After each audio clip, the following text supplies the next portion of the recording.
মুসলমান ভাইরা রে আমার, হযরত ওমর রাদিয়াল্লাহু আনহু ডাক দিয়া বলে, ও দুনিয়ার মানুষেরা শোনো, আল্লাহ যে কত বড় মহান, আল্লাহ যে তার বান্দারে কেমন করে ক্ষমা করে আমি ওমর দেখেছি। হযরত ওমর বলে, মদিনার মধ্যে একটা এমন যুবক, সে যুবকের চেহারাটা সুন্দর, পুষ্টনষ্ট চেহারা। আমি ওমর ঘর থেকে বের হয়ে রাস্তা দিয়ে হাঁটতেছি, হাঁটতে হাঁটতে আমি অনেক দূর গেলাম। আমি সেখানে যাবার পর আমি দেখতে পাইলাম রাস্তার ওপারে যুবক দাঁড়িয়ে দাঁড়িয়ে কান্না করতেছে, চোখের পানি ছেড়ে ছেড়ে যুবক কান্না করে। হযরত ওমর বলে, যুবকের কান্না দেখে, তার চোখের পানি দেখে আমার ওমরের চোখ দিয়েও পানি বের হয়ে গেছে। যুবক মানুষ কাঁদতে কাঁদতে চোখের পানিগুলো ছেড়ে দিয়েছে, দাড়িটা ভিজে গেছে, বুকটা ভাসায় ফেলল। হযরত ওমর রাদিয়াল্লাহু আনহু বলে, ও দুনিয়ার মানুষেরা, আমি ওমর দেখেছি নওজোয়ান যুবক রাস্তায় দাঁড়িয়ে দাঁড়িয়ে কান্না করতেছে, চোখের পানি ছেড়ে ছেড়ে কান্না করতেছে। হযরত ওমর বলে, এমন ভাবে কান্না করতে দুনিয়াতে আমি কাউকে দেখি নাই, মক্কা মদিনায় কোনো মানুষকে আমি দেখি নাই, এই যুবক যে এইভাবে কান্না করতেছে। হযরত ওমর হাঁটি হাঁটি পা পা করে যুবকের কাছে যায়। যুবকের কাছে যাওয়ার পর যুবককে জিজ্ঞাসা করে, মা যুবকে সাহেব, হে যুবক, তুমি কেন কাঁদো? তোমার চোখে এত পানি, কাঁদতে কাঁদতে তুমি বুকটা ভাসায় ফেললা। তোমার চোখের পানি দেখে আমি মন সহ্য করতে পারছি না, বলো তুমি কেন কান্না করো, কারণটা কি তুমি বলো। হযরত ওমর বলে, যুবক, তোমার চোখের পানি তুমি আমার কাছে বলো, কেন কান্না করো, কান্না করার কারণ কি তুমি আমাকে বলো, তুমি আমাকে বলো। হযরত ওমরের একটা গুণ ছিল, সে কারো চোখের পানি সহ্য করতে পারত না। নিজের মনটা একবার নরম করে ফেলতো অন্যের কান্না দেখে। কারো চোখের পানি ওমর কোনোদিন সহ্য করতে পারে নাই। যুবককে নাম দিয়ে বলে, যুবক, কি ব্যাপার, তুমি এখানে কান্না করতেছো, কারণ কি বলো, তুমি কি চাও, কিসের অভাবে কান্না করো, কি প্রয়োজনে তুমি কান্না করো, একটু বলো বলো। এ যুবক, বলো কেন কান্না করো, তোমার চোখে কেন পানি? যুবক কোনো কথা কয় না, কথা কয় না, শুধু কান্না করে কান্না করে কান্না করে।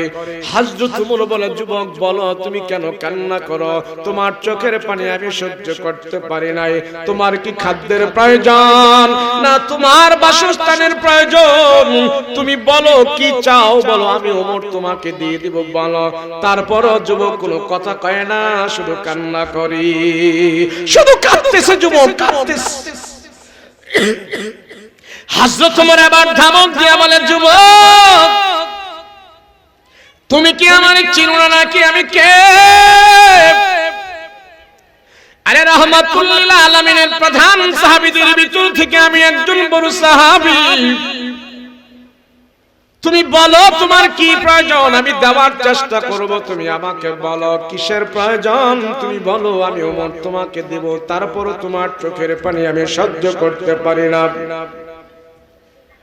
হযরত ওমর রাদিয়াল্লাহু আনহু এই কথা বলার পর যুবক কোনো কথা কয় না, কথা কয় না, কথা কয় না। এক পর্যায়ে যে যুবক বলে, ওমর গো, আমি যে জিনিসের জন্য কান্না করি সেটা আপনি আমাকে দিতে পারবেন না। কি কি জিনিসের জন্য কান্না করো, আমি পারবো না। আরে তোমার জানা নাই, বাইতুল মালের কোষাগারের দায়িত্ব আমার কাছে। আমি যদি চাই তোমার প্রয়োজন মিটায় দিব, বাসস্থান যদি লাগে বাসস্থান দেব, খাদ্য লাগলে তোমাকে আমি খাদ্য দেব। হযরত ওমর রাদিয়াল্লাহু আনহু এই কথা বলার পর যুবক ডাক দিয়া কয়, ওমর গো, না না না, দুনিয়ার কোন আসবাবের জন্য আমি কান্না করি না। বলে আমার জন্য তোমার কোনো কিছু করা লাগবে না, তবে আমি যে জিনিসের জন্য কান্না করি তুমি ওমর আমাকে সেটা দিতে পারবে না। বলে কি একটু শুনে। যুবক ডাক দিয়া কয় ওমর গো, আমি কান্না করি, আমি একটা পাপ করেছি, মস্ত বড় গুনাহ করেছি, অপরাধ করেছি, ওই অপরাধের জন্য এখানে দাঁড়িয়ে দাঁড়িয়ে আমি কান্না করতেছি। ওমর বলেন আমার পাপ আপনি ক্ষমা করতে পারবেন কিনা বলেন। হযরত ওমর রাদিয়াল্লাহু আনহু একবারে চুপ হয়ে গেল, লাজবাব কোনো কথা নাই। হযরত ওমর একবারে চুপ হয়ে গেছে। হায় রে, আমি ওমর যত বড় হই না কেন কারো পাপ নাই, কারো পাপ আমি ক্ষমা করতে পারবো না। এবার হযরত ওমর রাদিয়াল্লাহু আনহু যুবককে ডাক দিয়া কয় যুবক, আমি তোমার পাপ ক্ষমা করতে পারবো না, তবে আমার কাছে একটা বুদ্ধি আছে, তুমি আমার সাথে আসো, আমার নবীর কাছে তোমাকে নিয়ে যায়। আমার নবী যদি রহমতের হাত উঠায় আল্লাহর দরবারে দোয়া করে, নবীর দোয়ার বদলতে আল্লাহ তাআলা তোমার পাপ যত বড় হয় না কেন আল্লাহ তোমার পাপ ক্ষমা করে দিবি। আমার রাসূল দিয়ে ধরে দোয়া করাবো। মুসলমান ভাইয়েরা রে আমার, হযরত ওমর রাদিয়াল্লাহু আনহু এই কথা বলার পর রাহমাতুল লিল আলামিনের কাছে যাওয়ার জন্য যুবক রেডি হয়ে গেল, রওনা হয়ে গেল। হযরত ওমর বলে আয় যুবক আয়, নবীজির বাড়িতে তোমাকে নিয়ে যাই, নবী তোমার জন্য দোয়া করবে, আয় আমার সাথে আয়। হযরত ওমর যুবককে ধরে ধরে আমার নবীর বাড়িতে নিয়ে গেল, নবীজির কাছে নিয়ে পালাইলেন। যুবক বলো কেন তুমি কান্না করছো, কই গুনাহ করেছো আমার নবীর কাছে বলো, আমার কাছে তো তুমি বলো নাই, তুমি আমার কাছে বলো কেন তুমি কান্না আমার কাছে বলো নাই, রাসূলের কাছে বলো তুমি কেন কান্না করতেছো। এবার যুবক পয়গম্বরের সামনে হাঁটু গেড়ে বসে বিনাইয়া বিনাইয়া করে কান্না করে। নবী বলে যুবকেরে কেন কান্না করো, তুমি আমার কাছে বলো, আমার তোমার প্রয়োজন মিটানোর আমি চেষ্টা করব বলো। যুবক ডাক দিয়া কয় পয়গম্বর, দুনিয়ার কোন জিনিসের জন্য আমি কান্না করি না, আমি কান্না করতেছি আমি মস্ত বড় একটা পাপ করেছি রাসূলুল্লাহ, আমার পাপের খবর মদিনার কোন মানুষ জানে না, আপনি যদি আমার পাপের খবর জানেন রাসূলুল্লাহ আপনি হয়তো আমার জন্য আল্লাহর কাছে দোয়া করবেন, সেই জন্য আমি আপনার কাছে আসছি। রাহমাতুল লিল আলামিন বলে বলো শুনি দেখি কি পাপ করেছো তুমি। লোকটা ডাক দিয়া ওই নওজোয়ান যুবক দেখে বলে পয়গম্বর আমি এমন একটা পাপ করেছি এই মক্কা মদিনায় মনে হয় আমার চাইতে বড় আর কোনো পাপী নাই। কি পাপ করেছো তুমি বলো। বলে আমি পাপ করেছি রাসূল গো, আমি হইলাম যাতে একটা চোর, চুরি করা আমার পেশা, তবে মানুষের বাড়িতে চুরি করি না, দোকানপাট মার্কেটে চুরি করি না, কারো গাছের ফসলাদি চুরি করি না। ওই যে মদিনার গোরস্থান দেখতেছেন সেই গোরস্থানের ভিতরে থেকে মাইয়িতের নতুন নতুন মাইয়িতকে যারা দাফন করে সেখান থেকে যায় আমি কবরের কাফন, মরা লাশের কাফনের কাপড়গুলো আমি চুরি করে নিয়ে আসি। দিনের বেলা দাফন করে যায়, রাতের বেলা কাফনের কাপড়গুলো চুরি করে আমি নিয়ে আসি। ও পয়গম্বর এইভাবে আমার সংসার আমি চালাই। রহমতের নবী এই তো কিছুদিন আগে সুন্দরী রূপসী পরহেজগারিনী একটা আল্লাহর বান্দী মারা গেছে, তারে যখন কবরস্থ করে সবাই বাড়িতে চলে গেছে, রাতের বেলা আমি ছোট্ট একটি আলো নিয়ে কবরের ভিতরে যাই কাফনের কাপড় চুরি করার জন্য। পয়গম্বর কবরের ভিতরে যাওয়ার আগে মাটিগুলো সরাইলাম, ঢালপালাগুলো সরাইলাম, সব সরাইয়া আস্তে আস্তে করে আমি কবরের ভিতরে নামলাম কাফনের কাপড়গুলো চুরি করার জন্য। এক এক করে আমি কাফনের কাপড়গুলো চুরি করে যখন নিয়ে আসবো, এমন মুহূর্তে ওই শয়তান আমাকে ধোঁকা দিয়া বলে রে যুবক সুন্দরী মহিলার লাশ এখানে পড়ে আছে, তুমি যদি চাও তাইলে তোমার মনের খায়েশ মিটাইতে পারো। যুবক তুমি যদি চাও তোমার খায়েশ মিটাইতে পারো। ও রহমতের নবী গো শয়তানের দুখায় পড়ে আমার যৌবনের চাহিদা মেটাইলাম। যখন আমি কবর থেকে চলে আসব, এমন মুহূর্তে ওই মৃত মহিলার জবান থেকে আওয়াজ বের হয়ে গেল, এ যুবক, তোমার ভিতরে কি মালিকের ভয় নাই, আল্লাহর ভয় নাই? আমাকে কেন তুমি এমন করে রেখে গেলা? হাসরের ময়দানে আল্লাহর আদালতে আমি কি জবাব দেব? রাসূল যখন নাকি মৃত মহিলা জবান থেকে আওয়াজ বের হয়, আমার কলিজার মধ্যে পানি নাই, আমি থরথর করে কাঁপতেছি। কোন রকম কবর থেকে ওইটা আমি রাস্তার পাশে দাঁড়িয়ে দাঁড়িয়ে কান্না করতেছি। আপনার ওমর আমাকে আপনার কাছে নিয়ে আসছি। নবীজি, আপনি যদি একটু আমার জন্য দোয়া করেন, তাইলে আল্লাহ পাক মনে হয় আমারে ক্ষমা করে দিতে পারে। রাসূল আমার জন্য একটু দোয়া করেন। রাহমাতুল লিল আলামিন যখন এই কথা শুনলেন, আল্লামা শায়েখ কারি আবুল্লাহ সমরকান্দি রাহমাতুল্লাহি আলাইহি তার কিতাবের ভিতরে লেখে, নবীজি তার এই অবস্থার বর্ণনা শুনিয়া পয়গম্বর বসা ছিলেন, নবীজি ভয়ে লাফ দিয়ে দাঁড়ায় গেছে। আল্লাহর নবী কাঁপাকাঁপি আরম্ভ করে দিয়েছে, এ যুবক, আমার পয়গম্বরের দরবারে থাকার তোমার কোনো সুযোগ নাই। এক মুহূর্তের জন্য তোমাকে আমি দেখতে চাই না। দূর হ, দূর হরে, দূর হরে যুবক, দূর হ। আমি নবীজি তোর চেহারাটা আর এক নজরও দেখতে চাই না। পয়গম্বরের দরবারে আর তোমার কোনো জায়গা নাই, তুমি দূর হয়ে যাও। এত বড় গুনাহগার, এত বড় পাপী, আমি রাসূল দেখতে চাই না। মুহূর্তের ভিতরে আমার চোখের সামনে থেকে সরে যা, তোর চেহারা আমি আর দেখতে চাই না। তুমি এমন পাপী, মক্কা মদিনায় তোমার মতন একজন পাপী আমি রাসূলকে আর আমি রাসূল কোনদিন আর দেখি নাই। দূর হও, আমার কাছে থাকার কোনো পারমিশন নাই, দূর হও।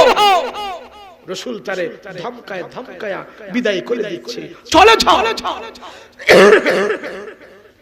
আল্লাহর নবী রাহমাতুল লিল আলামিন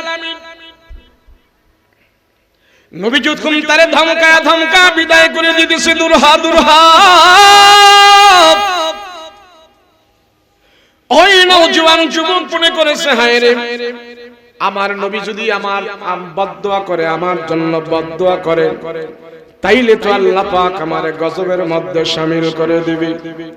নবী আবার ধমকায় যখন তারা দিছে, যুবকটা নওজোয়ান যুবক, সে নবীজির দরবার থেকে এক দৌড় দিছে, দৌড়া দৌড়া বাড়িতে যায় নাই, পাহাড়ের উপরে উঠে সেখানে কান্নাকাটি শুরু করে দিয়েছে। আল্লাহ, আমার পাপ দেখে আমার নবী পর্যন্ত আমাকে ঘৃণা করেছে, আমি আর কোথায় যাব? তোমার দরবারে চলে আসছি। এই মাইকলা কো আছে, তুই ব্যাটম্যান, তুমি ঠিক করো, এ দূরত্বে যেন সাউন্ড যায়। আল্লাহর নবী রাহমাতুল লিল আলামিন তারে বিদায় করে দিল, দূর হ। যুবক পাহাড়ের উপরে চলে গেছি, সেখানে কান্নাকাটি করতেছে। আল্লাহর নবীর কাছ থেকে যুবক পাহাড়ের উপরে যাইয়া সেখানে খাওয়া নাই, দাওয়া নাই, ঘুম নাই, নিদ্রা নাই, আরাম নাই, আয়াস নাই, শুধু কান্না করে কান্না করে কাঁদতে কাঁদতে 40 দিন পর্যন্ত কানলো। একবারে জীর্ণ শীর্ণ হয়ে গেল, হ্যাংলা পাতলা হয়ে গেল। খাবার নাই, ঘুম নাই, নিদ্রা নাই, আরাম নাই, আয়াস নাই, শুধু কান্না, শুধু কান্না, চোখের পানি শেষ হয়ে গেল। 41 দিনের মাথায় জিবরাইল আমিনকে আল্লাহ পাক ডাক দিয়া কোরআনের একটা আয়াত দিয়া নবীর কাছে পাঠাইলেন, ও পয়গম্বর, আপনাকে আমি ভালোবাসি, আপনার উম্মতকেও আমি ভালোবাসি। জিবরাইল আমিনকে আল্লাহ পাক ডাক দিয়া কয়, কোরআনের আয়াতটা নিয়ে আমার নবীকে শোনায় দিয়ে আসো। এই আয়াত নিয়ে জিবরাইল আমিন আমার পয়গম্বরের কাছে হাজির হওয়ার পর সালাম দিয়া রাসূলকে বলতেছেন, ইয়া রাসূলুল্লাহ, সেদিন আমার নবীকে জিবরাইল আমিন 3টা প্রশ্ন করেছিল। রাসূল গো, বলেন আপনার হায়াত, আপনার উম্মতের হায়াত মওতের মালিক আপনি না আল্লাহ? নবীজি বলেন, না না, আমার উম্মতের হায়াতের মালিক আমি না, মালিক হলেন আল্লাহ। জিবরাইল আমিন 2 নম্বর প্রশ্ন করে, রাসূল গো আপনার উম্মতের রিজিকের মালিক আপনি না আল্লাহ? নবীজি বলেন না না, রিজিকের মালিক আমি না, রিজিকের মালিক হলেন আল্লাহ। রিজিকের মালিক আল্লাহ, উম্মতের রিজিকের মালিক আমি না। এবার জিবরাইল আমিন 3 নম্বর প্রশ্ন করেন, ইয়া রাসূলুল্লাহ ইয়া হাবিবাল্লাহ, আপনার উম্মতের গুনাহ খাতা ক্ষমা করার মালিক আপনি না আল্লাহ? নবীজি বলেন না না, গুনাহ খাতা ক্ষমা করার মালিক আমি না, মালিক হলেন আল্লাহ। জিবরাইল আমিন বলে, তো কিছুদিন আগে আপনার কাছে যে গুনাহগার জিনাকার যুবক আসছিল তার খবর আপনার কাছে আসেনি? এবার বলে না না, তার খবর আমার কাছে নাই, আমি তার গুনাহর কারণে পাপের কারণে তারে আমি বিদায় করে দিয়েছি। এবার জিবরাইল আমিন ডাক দিয়া কয়, কেন আপনি বিদায় করে দিলেন? আপনার আল্লাহ তো তারে বিদায় করে দেয় নাই, রাসূল গো আপনি বিদায় করে দিয়েছেন। আজ থেকে আপনাকে আল্লাহ পাক খুশি করেছেন। আপনার উম্মতের ভিতরে যদি এমন গুনাহগার কেউ থাকে আর তারা যদি খাঁটি দিলে তওবা করে, তাদের পক্ষে আল্লাহ কোরআনের আয়াত নাজিল করে জানাই দিয়েছে, এমন গুনাহ খাতাও আল্লাহর দরবারে খাঁটি তওবা করার কারণে আল্লাহ তার গুনাহ মাফ করে দিয়েছে। রাহমাতুল লিল আলামিন নবী আমার কোরআনের আয়াত জিবরাইল আমিন আমার রাসূলের কাছে বলতেছি, ইয়া রাসূলুল্লাহ, আপনাকে কেন্দ্র করে আপনাকে ভালোবেসে আল্লাহ কোরআনের আয়াত নাজিল করে জানাই দিয়েছেন, আগের কার নবীর উম্মতরা যদি রাতের বেলা জিনা করত তাদের কপালে সকাল বেলা লেখা উঠে যেত এটা জিনাকার। আগের কার উম্মতরা যদি রাতের বেলা চুরি করত, দিনের বেলা তাদের কপালে লেখা উঠে যেত এটা চোর। রাতের বেলা খারাপ করলে দিনের বেলা খারাপ তাদের কপালে বেশি যেত। আপনার উম্মত এমন হবে না, এমন হবে না। পাপ করার পরেও আল্লাহ পাক ধৈর্য ধারণ করে থাকবে। যদি আপনার উম্মত বুঝতে পারে এটা পাপ, আর সেটা বুঝার পরে যদি তারা তওবা করে আল্লাহ পাক তার পাহাড় পরিমাণ গুনাহ হলেও সেটা মাফ করে দিবে। রে রে কষ্ট রে, দূরের থেকে সাউন্ড বাড়াই দে বা সুন্দর করে দে। তেল মোবিল নাই শরীরে, হ্যাঁ দাও সুন্দর করে সাউন্ড বাড়াও। হ্যাঁ, রাসূল পাক সাল্লাল্লাহু আলাইহি ওয়াসাল্লাম কি এই বেটা এটা বাড়াইছিস? রাসূল পাক সাল্লাল্লাহু আলাইহি ওয়াসাল্লাম যখন কোরআনের আয়াত নাযিল হলো, আল্লাহর রাসূলের কাছে জিবরাইল আয়াত নিয়ে আসলো। এবার রাসূল পাক সাল্লাল্লাহু আলাইহি ওয়াসাল্লামের কাছে আয়াত তেলাওয়াত করে শুনাইতেছেন, নবীজি আপনাকে কেন্দ্র করে আপনার উম্মতের মর্যাদা বৃদ্ধি করার জন্য আল্লাহ কোরআনের আয়াত দিয়ে আমাকে পাঠিয়েছে, আর বলছে এই আয়াত নাজিল হওয়ার পর আপনার উম্মতকে জানায় দেন, যারা এখন এত বড় গুনাহ করছে, যাদের গুনাহ পাহাড় পরিমাণ হয়েছে, তারা যদি খাঁটি দিলে তওবা করে, আল্লাহ তাদের সবচেয়ে বড় গুনাহ যদি করে থাকে, পাহাড় পরিমাণ যদি হয়ে থাকে, আল্লাহ তাদের গুনাহ খাতা ক্ষমা করে দিবে।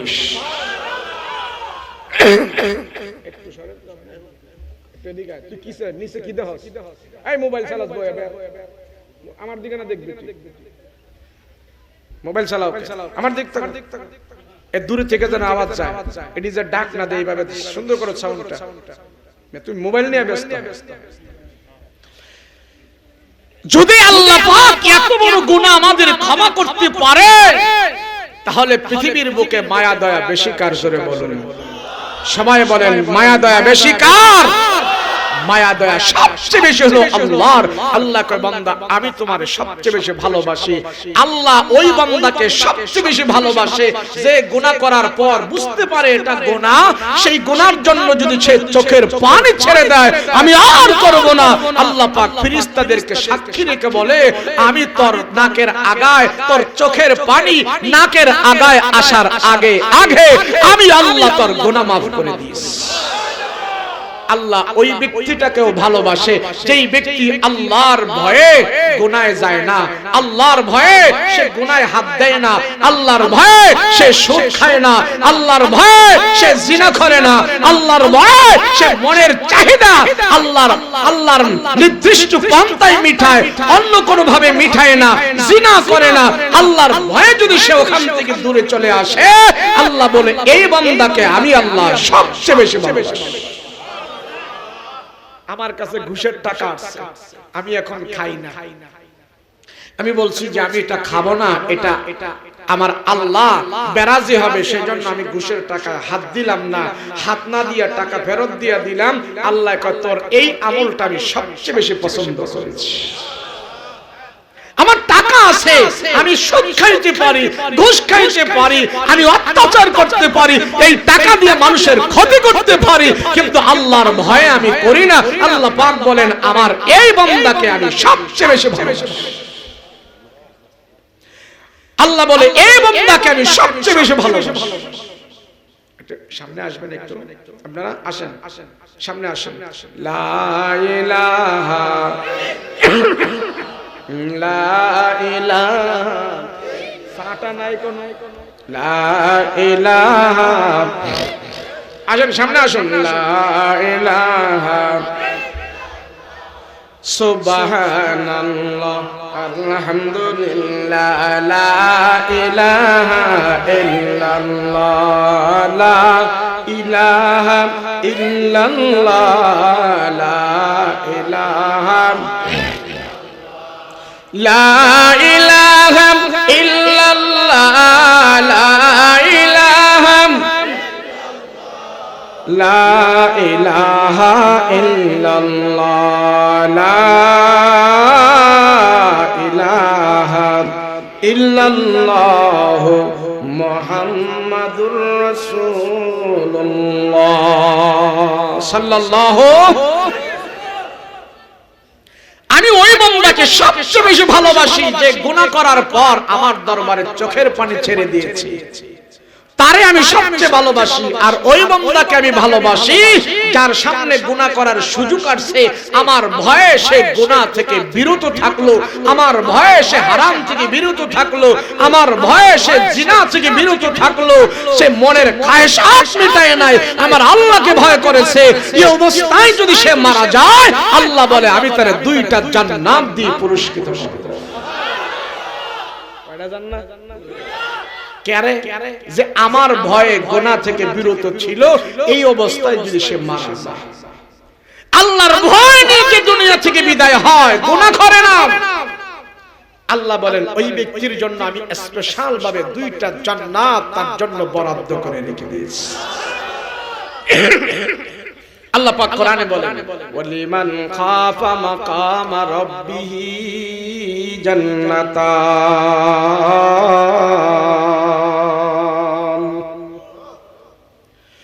ওয়ালিমান খাফা মাকামা রাব্বিহি জান্নাতান।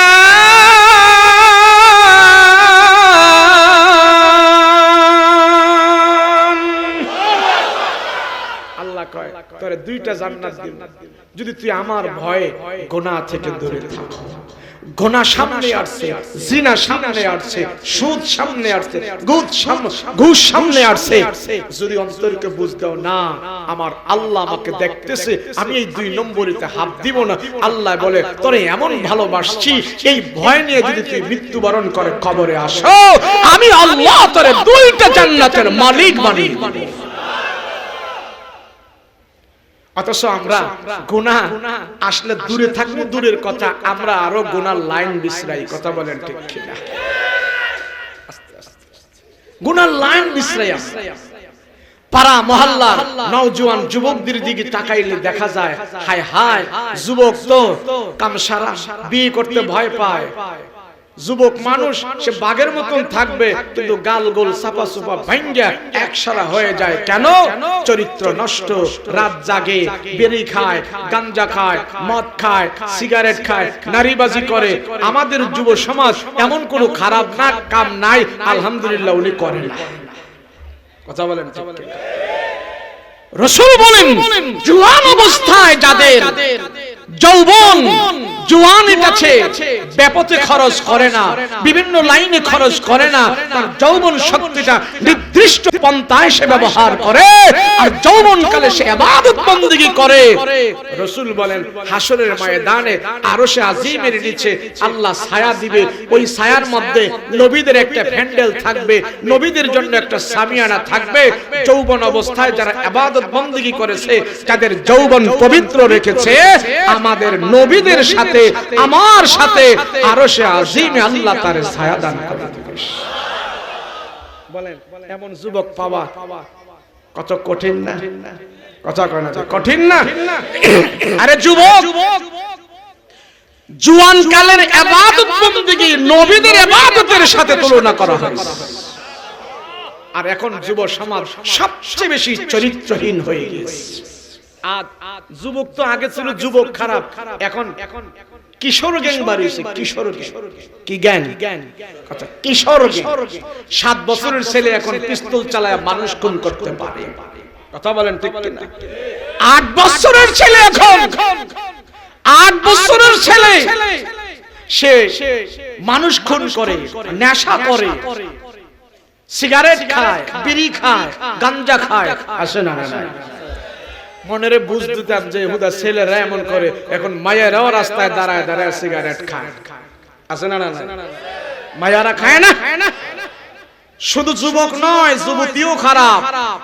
যুগে যুগে এমন খারাপ ছিল, তবে এখন পার্সেন্টেজটা বেশি হয়ে গেছে। কথা কয় না? পার্সেন্টেজ বেশি কেন হইলো? কেন এমন হলো? কারণ কি? অনেক জায়গায় শুধু পিতামাতার দোষে, যে পিতামাতা খারাপ সেই জন্য সন্তান খারাপ হয়। হ্যাঁ, এটাই 100%। পিতামাতার কারণেই সন্তান 80% খারাপ হয়। সন্তানের জন্য সন্তান খারাপ হয়, যুবকের জন্য যুবক খারাপ হয় মাত্র 20%। কয় পার্সেন্ট জোরে বলেন? আর যুবক তারে আমরা পরিচালনা করতে পারি না। এই সমাজের ভিতরে কিছু নেতা আছে, অসাধু নেতা, আমার দেশের যুবকদেরকে দিয়ে নেশার ব্যবসা করে।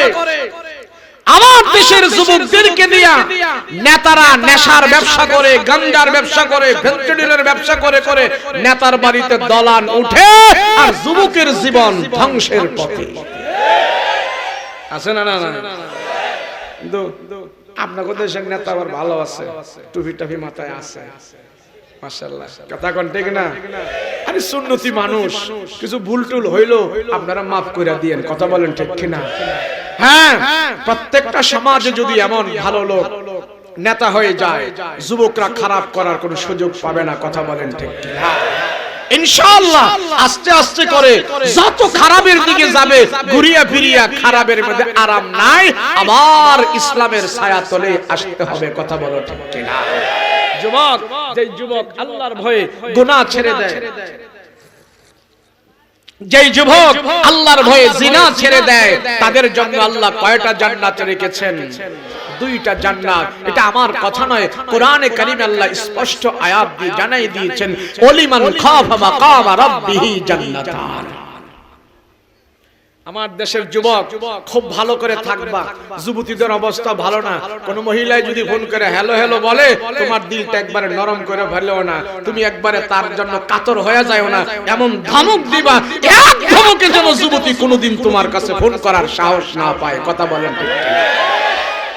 দেশে নারীদের সলসাতুরি সবচেয়ে বেশি খারাপ। নারীদের সলসাতুরি এমন খারাপ, নারীদের ষড়যন্ত্র থেকে নবীরা পর্যন্ত রেহাই পায় নাই। কথা বলেন ঠিক কিনা? মুসা নবীর অপবাদ দিছে এক নারী, মুসা নবীর অপবাদ দিয়া দোষে ফেলায় দিছিল এক নারী, সেখান থেকে আল্লাহ হেফাজত করেছে। ইউসুফ নবীর এক নারী বন্দী করে জুলাইখা এমন বন্দী করেছে 7 বছর জেল খাটতে হয়েছে। কথা বলেন ঠিক কিনা?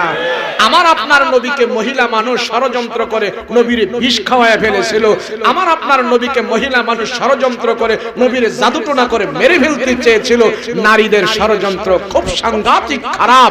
নারীদের ষড়যন্ত্র থেকে, মেয়েদের ষড়যন্ত্র থেকে আল্লাহ যেন সব পুরুষদেরকে হেফাজত করে, বলেন আমিন। এমন আছে না, নারী আছে না, দুষ্ট নারী আছে না, না নাই? পাড়া মহল্লায় কিছু অসাধু নারী আছে, অসাধু মহিলা আছে, এরা শুধু ফন্দি বিছরায় কিভাবে পুরুষ লোকদেরকে ফান্দে ফেলায়া কিছু মাল কামানো যায়, আছে না নাই? বহুত আছে। এটা এখন দেখো নয়, নবীর আমলদের থেকেই ছিল এরকম, এখনো আছে। এক মহিলা, এক ঘটনা শুনছিলাম, এক মহিলা, সবাই এই মহিলার সম্পর্কে জানে সে ভালো না খারাপ, কিন্তু এই মহিলায় একটা ভালো ছেলে সম্পর্কে লাগছে পিছনে। ধরেন না উত্তরপাড়ার আবুল্লাহ, তার বাবার 5 তলা বিল্ডিং আছে, 10 তলা বিল্ডিং আছে, মাসে অনেক টাকা ইনকাম আছে, মহিলায় তার পিছনে লাগছে যে তারে একটা সলসাতুরির মধ্যে ফালায়া মেল বৈঠক বিচার করায়া কিছু টাকা টাকা জরিমানা করবে। তো মহিলা অনেক দিন চেষ্টা করতেছে কেমনে তারে সলসাতুরি ফালানো যায়। এবার চিন্তা করলো যে তার নামে একটা অপবাদ দেই, অপবাদ দিয়া মিথ্যা বলিয়া তারা যখন দোষী করব, সে দোষ থেকে বাঁচার জন্য বিচারের মধ্যে কিছু জরিমানা দিবে আর আমি মহিলাই সেটা নেব। তো যে এলাকায় তারা বাস করে ওই এলাকার এক সর্দারের কাছে বিচার দিছে দুষ্ট মহিলা। দুষ্ট মহিলা যে বিচার দিল, সর্দার সাহেব, ও মাদবর সাহেব, উত্তরপাড়ার আবুল্লাহ সে আমার ইজ্জতের উপরে হামলা করছে, আমি আপনার কাছে বিচার চাই। বিচার দিছে উত্তরপাড়ার এই আবুলে আমার চরিত্র নষ্ট করে ফেলেছে। তো বিচারক কয় ঠিক আছে, তুমি যে বিচার দিছো আমি বিচার করব। আবুল্লাহরে ডাকছে, কিরে আবুল, তোরে সবাই ভালো কয়, এই যে নারী তোর নামে বিরুদ্ধে বিচার দিল, তুই নাকি তার ইজ্জতের উপরে হামলা করছস। আবুল্লাহ কয় হামলা কি, ইজ্জত কি, আমি তো বুঝি না কোনো। আরে বুঝছ না বেটা, এই মহিলাই বলতেছে তার সাথে নাকি তুই কোনো খারাপ কাজ করছস। ওই ছেলে কয় আস্তাগফিরুল্লাহ আস্তাগফিরুল্লাহ, আমি মাথা ধরে কই, কোরআন ছুঁয়া কই, মসজিদ ধরে কই, আমি এমন কাজ করি নাই, এমন কাজ করি নাই। তো সর্দারে সেদিন না করতেছে, আমি কোরআন শরীফ ধরে কই, মাথা ছুঁয়া কই, মসজিদ ধরে কই, আল্লাহর সাক্ষী রেখে কই, সেই কাজ করছে। তো বিচারক করছে বিপদ। বিচারক কয় হায় কেমনে বিচার করি এখন, হায়ও কসম কাটে, হায়ও কসম কাটে। তো মহিলাটার জিজ্ঞাসা, এই তোর কোনো সাক্ষী আছে? কই এই কাজ কি কোনো সাক্ষী রেখে করে নাকি, আমি বিচার চাই। 2 নম্বর মহিলা। এখন বিচারক ফিরে গেছে বিপদে, কেমনে বিচার করি, হেরো সাক্ষী নাই, হেরো সাক্ষী নাই, এই দুজনই কসম কাটতেছে, বিচার কেমনে করব। বিচারকটা ছিল আল্লাহওয়ালা। কি ছিল? জোরে কোন কি ছিল? আল্লাহওয়ালা। আল্লাহওয়ালা বিচারক। এবার সে কেমনে করবে? আমাদের দেশে তো আল্লাহওয়ালা বিচারক আছে, আছে না নাই? রাতের বেলা 500 টাকা ধরাই দিলে দিনের বেলা বিচার ঘুরাই ফেলে, এমন আল্লাহওয়ালা আছে না না? আরে সর্দার মেল দরবারের বৈঠকে গেলে দেখা যায় ফরদান্নাগো বাপ রাত্রে যেন টাকা খায় আসছে, বিচার দেখলেই বোঝা যায়। কথা কোন ঠিক? আমার দেশে একটা ছাগল কিনতে গেলে 2000 7,000 5,000 টাকা লাগে, লাগে না? একটা ছাগল কিনতে গেলেও 5-7 টাকা লাগে, কিন্তু আমার দেশের সর্দার প্রধান 5-7 হাজার লাগে না, 500 টাকা দিলে কিনা যায়। কথা কয় না দি? আরে ছাগল কিনতে গেলে লাগে 5-7 হাজার টাকা, আর বিচারক কিনতে গেলে লাগে 500 টাকা। ছাগলের চাইতে বিচারের দাম কমে গেছে। কথা বলো ঠিক কিনা? সমাজের শান্তি। এখন বিচার দিছে কাজী সাহেব, বিচার ঠিক আছে, তুইও কসম কাটস, তুইও কসম কাটস, বিচার কেমনে করব? ঠিক আছে রাখ। তো মায়াডারে ডাইকে আনছে, আইনা কয় নে, আমার পকেটে তো 10টা টাকা দিলাম, এই 10টা টাকা তোরে দিলাম, সুন্দর কুচকুচা টাকাটা নে নিয়া যা। আগামী সোমবারে এই টাকাটা আমার কাছে আইনা সকাল 10টা বাজে হাজির করবি, কেউ যেন তোর থেকে টাকা না নিতে পারে। যদি কেউ নিয়ে যায় তাহলে তুই দোষী। পারবি? অক্ষত অবস্থায় আনতে পারবি? বলে কি কোন বিচারক সাহেব, আমার কাছ থেকে এই টাকা কেউ নিতে পারবে না, 1 সপ্তাহ পরে আমি হাজির করব, এরপরও আমি বিচার চাই। আবুল্লাহ আমারে কেন এমন এখন বিচারক যখন তারে 10 টাকা দিয়ে পাঠাই দিছে, আগামী সোমবারে আমার কাছে জমা দিবা। গেছে গা ফুলাডারে ডাক্তার না কই, তোর নামে যে অপবাদ দিছে, হেরে যে 10টা টাকা দিছে, জান সত্যি তুই? কহ দেখছি তো। আগামী সোমবার হওয়ার আগে সকাল 10টায়, সোমবারে সকাল 10টায় ওই মহিলা থেকে তুই আমার আইনা এই 10টা টাকা দিবি, তার থেকে তুই যেমনে পারো 10টা টাকা নিয়ে আবি। যদি পুরুষ মানুষ না আনতে পারো তো সব দোষ তোমার উপরে, তোমারে ক্যাসকা দেওয়া হবে। এখন আবুল্লাহ কয় ঠিক আছে, যদি 10,000 টাকাও লাগে তো আমি এটা নিয়ে আসবো। পুরুষ মানুষ ফার্মু আমি ঠিক আছে যা, দুইটারে পাঠায় দিছে। এখন আবুল্লাহ দেওয়ার বাড়িতে যায় না, ওই মায়ের বাড়ির আশেপাশে ঘুরঘুর করতেছে, কেমনে তার থেকে 10টা টাকা আনা যায়। রূপালীরে যায় কয়, এই তুই টাকাটা দিয়া দে, তুই যা চাস তা দিমু, তোরে 10,000 20,000 সব দিমু, আমার মান সম্মান সব যাইবো, আমার নামে যে মিথ্যা অপবাদ দিছস এই টাকাটা আমারে দিয়া দে। এখন রূপালী কয়, শয়তান সাবধান, আমার বাড়ির আশেপাশে আসবি না, যদি তোরে টাকা দিয়া দে আমার বহুত খারাপ হয়ে যাব, এই টাকা পাবি না, দূর হ আমার বাড়ি থেকে, দূর হ। 2 দিন 3 দিন যায়, আবুল্লাহ আর টাকা আনতে পারে না। রবিবার এসে গেছে, সকালে সোমবারে আর একদিন বাকি, আবুল্লাহর তো মাথা গরম। এখন জোর করা শুরু করছে, 2 টাকা দে। মহিলা তো এমন ভাবে ধরে রাখছে, টাকা ছাড়ে না। এখন আবুল্লাহ যখন জোরাজোরি শুরু করছে, কসলায় মসলায় টাকাটারে ধরে রাখছে। সোমবারে 10টা বাজে মহিলা দৌড়াইয়া ওই বিচারকের সামনে হাজির করছে, যে কাজী সাহেব এই যে দেখছেন আপনার কথা মানছি, অক্ষত অবস্থায় আমি এই টাকা নিয়ে আসছি, আমি বিচার চাই। তো মহিলা কাজী সাহেব বিচারকে কয়, তোরে তো দিসলাম নতুন সুন্দর একটা টাকা, এটা কুচমুচ খায় ভাঙ্গা রইছে কে? কই যে শয়তান, ওই দিন থেকে আমার পিছনে লাগছে টাকাটা নেওয়ার জন্য, আমি দেই নাই, আমি আপনার কথা মানছি, আপনার ওয়াদা পুরো করছি, আমি ধরে রাখছি, আপনি নিতে পারে নাই, অনেক জোরাজুরি করছি। এবার বিচারক কয়, এই এটারে বান, পাল্লার সাথে বান, বান এটারে।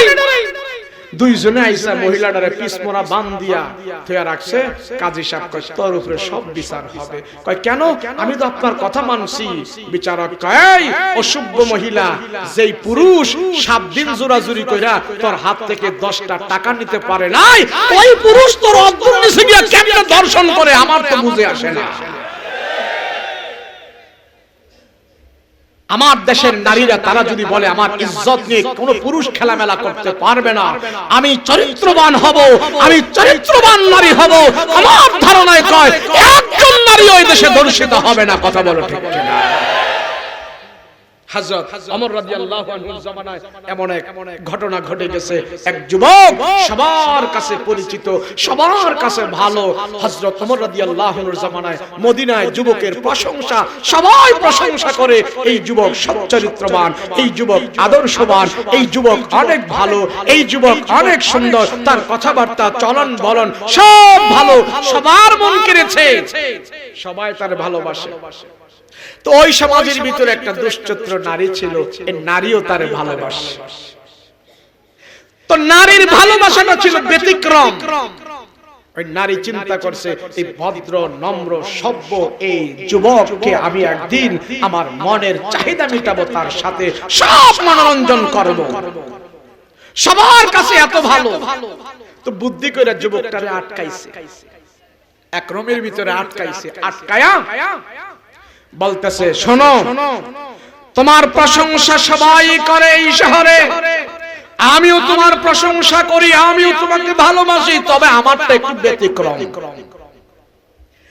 আজ আমি তোমার সাথে যত মনোরঞ্জন আছে আমি তা করব। যুবক বুঝে ফেলছে। যুবক বলতেছে, আপা, মা, আপনি আমার সাথে এটা কইরেন না। মা, আমি চরিত্রবান যুবক, আপনি আমাকে নষ্ট করেন না, আমি আল্লাহকে ভয় করি, আমার জীবন যৌবন থাকতে আমি আমার চরিত্র নষ্ট করতে চাই না, আপনি আমাকে ছেড়ে দেন। মহিলাকে, শোনো, এখন যদি 2-4 জন মানুষ ডাক দেই, তারা কিন্তু আমারে খারাপ কইব না, তোমারে কিন্তু কেসকা দিব, আমার কথাই বিশ্বাস করব, তোমার কথা বিশ্বাস করব। আল্লাহ ওয়ালা যুবক মদিনার ভিতরে চলাফেরা করে, মদিনার সব মানুষের কাছে তার প্রশংসা, সবাই তারে ভালোবাসে। যুবকের চরিত্র ভালো, যুবকের আচার ব্যবহার ভালো, নাম ডাক ভালো। আল্লাহওয়ালা যুবক কিন্তু মহিলায় তার আটকায় ফেলছে, তার চরিত্র নষ্ট করার জন্য আটকায় ফেলছে। এবার যুবক আল্লাহর দরবারে হাত উঠায় বলে, আল্লাহ আমি করব কি এখন করব কি? আমি যদি তার সাথে জিনা করি তাইলে তোমার কাছে দোষী, আমি যদি তার কাছে জিনা করি তোমার কাছে দোষী, এবং দুনিয়ার মানুষের কাছেও দোষী। আমি এখন করব কি আল্লাহ কি করব? কিন্তু আমি চাই আমার পবিত্র জীবন নিয়ে তোমার দরবারে হাজির হতে, আমার আদর্শ আমার চরিত্র পবিত্র নিয়ে আমি মৃত্যুবরণ করতে চাই। আল্লাহ গো, দুনিয়ার কোন মানুষ দেখবে না। এই মহিলা যদি আমার সাথে এমন করে, তুমি তো দেখবা তোমার কাছে আমি কি জবাব দিব, কি জবাব দিব? মুসলমান ভাইয়েরা রে আমার, দুশ্চরিত্র মহিলা সব দিক থেকে সব কিছু বন্ধ করে দিয়া বলে, যুবক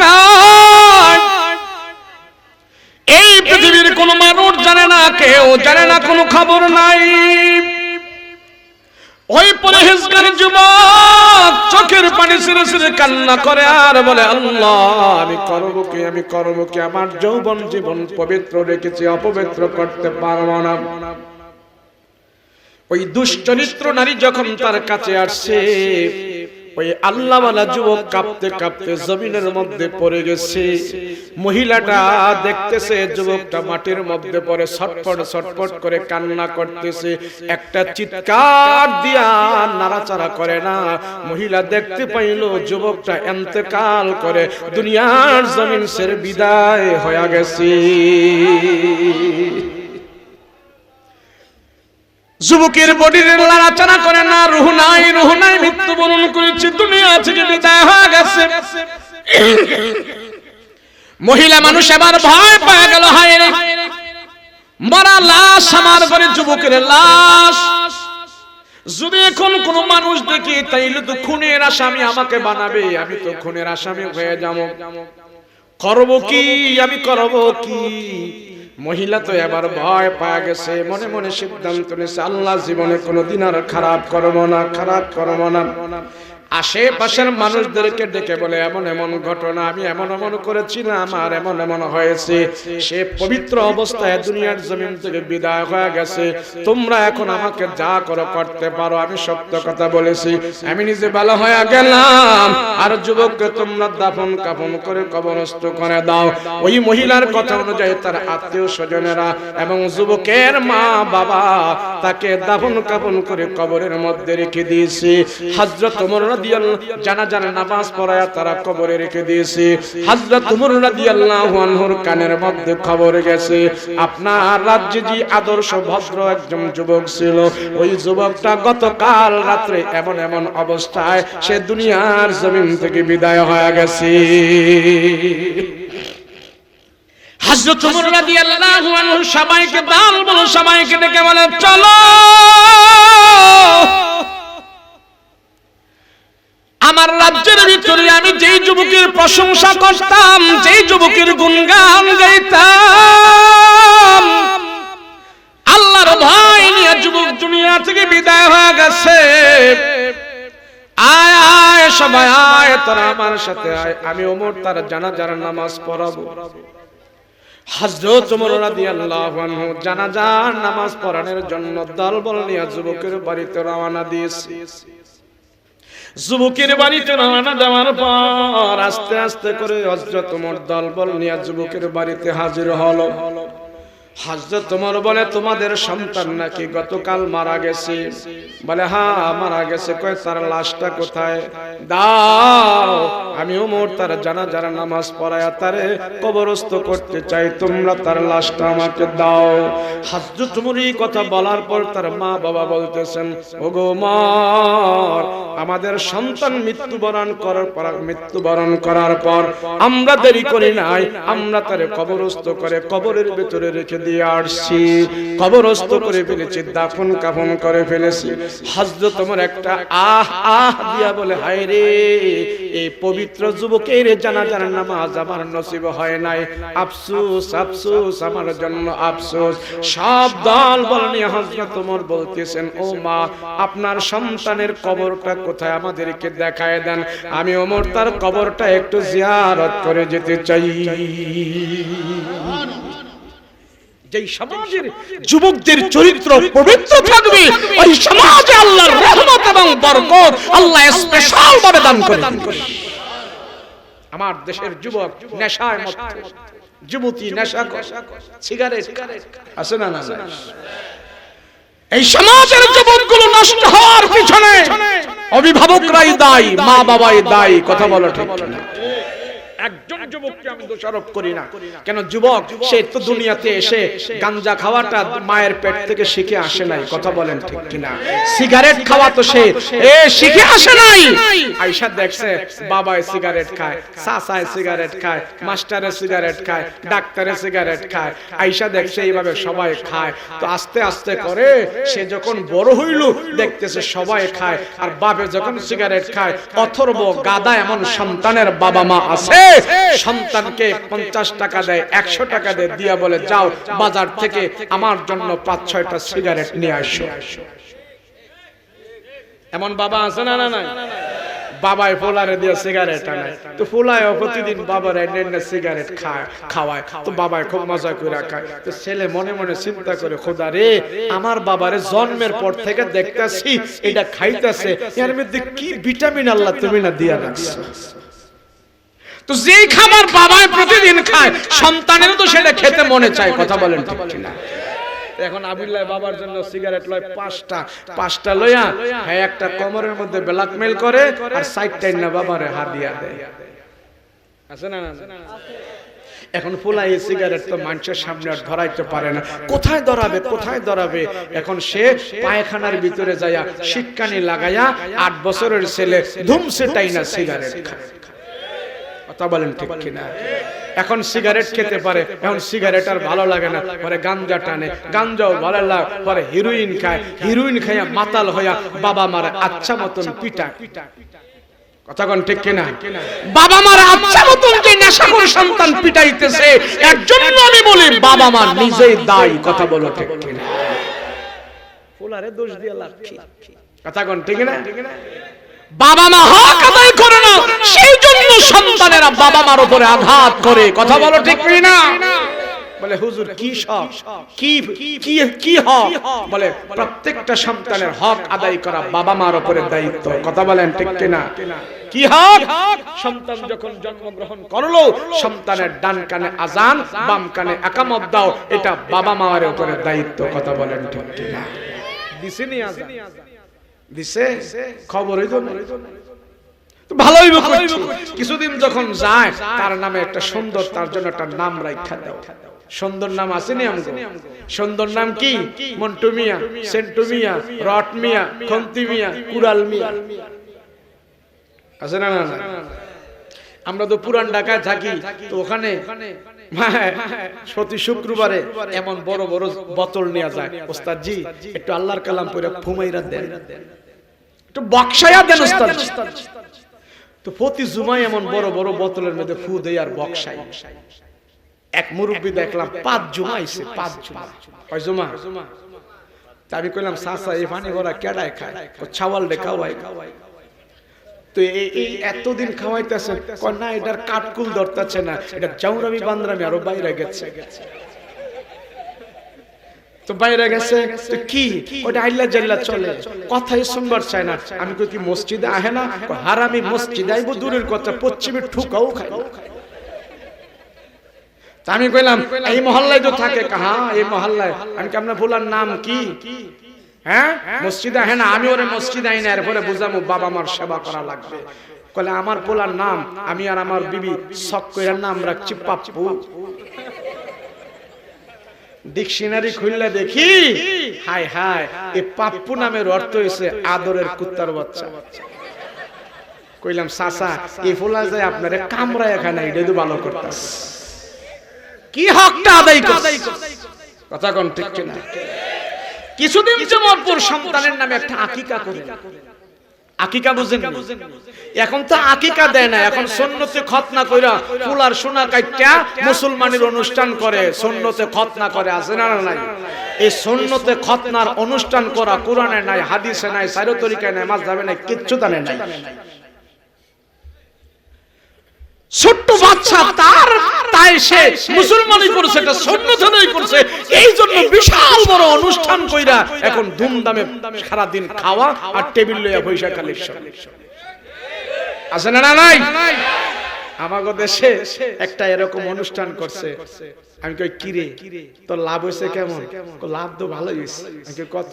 ৮০,০০০ টাকা দিয়ে গরু কিনছি, মোটামুটি ১.৫ লাখ টাকা খরচ করছে, প্রায় ৩ লাখ টাকার কাছাকাছি উঠে গেছে। আমি কই যেই লাভ তুই দেখছস এই লাভ আর আছে তোর ভোলা আর আসেনি? কয় না নাই। আমি কত কিছুদিন পরে এই লাভের জ্বালায় তো তুই মনে মনে খালি খোঁজ খোদা আমার ডাকেরটা যদি আবার করতাম তার আরো লাভ হইল। কই পাইছি গায়ে হলুদের অনুষ্ঠান, বিয়ার আগে ভোলাবেন ডলাডলি ঘষাঘষি, তো জাউরা হারামজাদা হইতো না করতে। কথা বলেন ঠিক কি না? হুজুর আয়া পড়ছে, আমি শেষ করে দিতেছি। একটু চেহারা দেন না, আমার তো কইয়া দান লই আইছেন মাশাআল্লাহ। ওয়াজ করতে করতে সারা বাংলাদেশ সফর করতে করতে আমাদের মুরব্বি সফিউল্লাহ লাহোরী সাহেব, আমরা অনেক আগের থেকে দেখতেছি হুজুরে মাশাআল্লাহ অনেক অনেক জ্ঞান গর্ব আলোচনা করে সারা বাংলাদেশ দৌড়া শরীরটা হুগাই গেছে। তারা নির্লস প্রাণবন্ত চেষ্টা করেছে দিনের জন্য।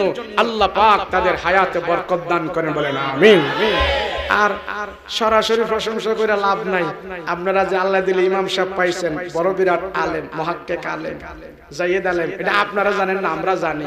প্রশংসা করলেও কিছু হইতো না, না করলেও কিছু হইতো না, বেটায় আমার টেহা দিত না। কথা কোন ঠিক কিনা? চিনি দেখা আরে বেটা এলে আরেক হুজুর মাশাআল্লাহ আলহামদুলিল্লাহ, আপনাকে এলাকার এই না মাশাআল্লাহ। আরে যে গজল গায়ু, যাক আমি শেষ করে দিতেছি, দেরি করব না। তো রাসূল পাক সাল্লাল্লাহু আলাইহি ওয়াসাল্লাম বলেছেন, আদর্শবান যুবককে আল্লাহ নবীদের সাথে আরশ আজিমের ছায়া দান করে দিবে। সুবহানাল্লাহ বলেন না? ওমর রাদিয়াল্লাহু আনহুর জামানায় যুবক ইন্তেকাল করেছে, হযরত ওমর রওনা হয়ে গেল, আমি তার জানাজার নামাজ পড়াবো। হযরত ওমর রাদিয়াল্লাহু আনহু যায় দেখে তার জানাজা শেষ, দাফন কাফন করে কবরের কাছে কবরে শোয়া রাখছে, কবর দিয়ে ফেলছে।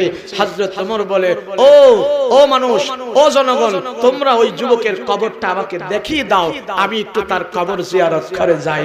আদর্শবান যুবক, পবিত্র যুবক, আমি ওমর তার প্রশংসা করেছি, দেখাও না আমাকে তার কবরটা কোথায়। হযরত ওমর দল বল সব সহনি তার কবরের পাশে যে দাঁড়ায়া দোয়া করতেছেন, আয় আল্লাহ, সে যে অবস্থায় মারা গেছে, দুনিয়ার জমিন থেকে বিদায় হয়েছে, ওই অবস্থাটা হলো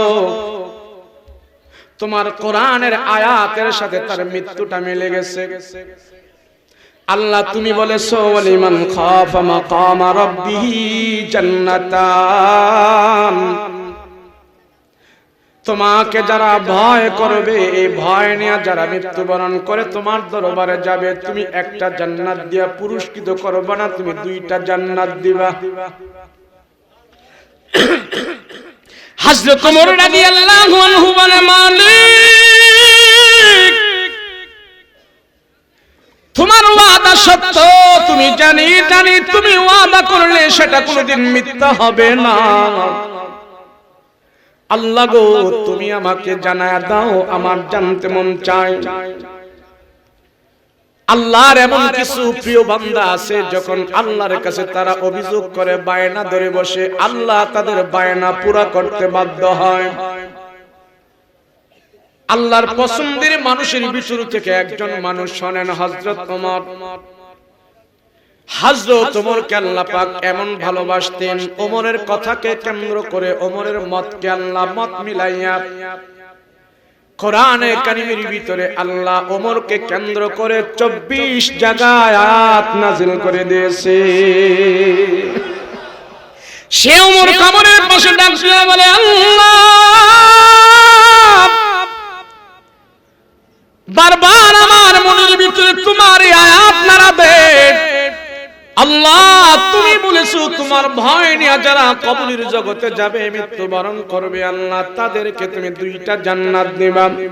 এই যুবকের সাথে তুমি কেমন ওয়াদা পুরা করেছো আমি একটু জানতে চাই।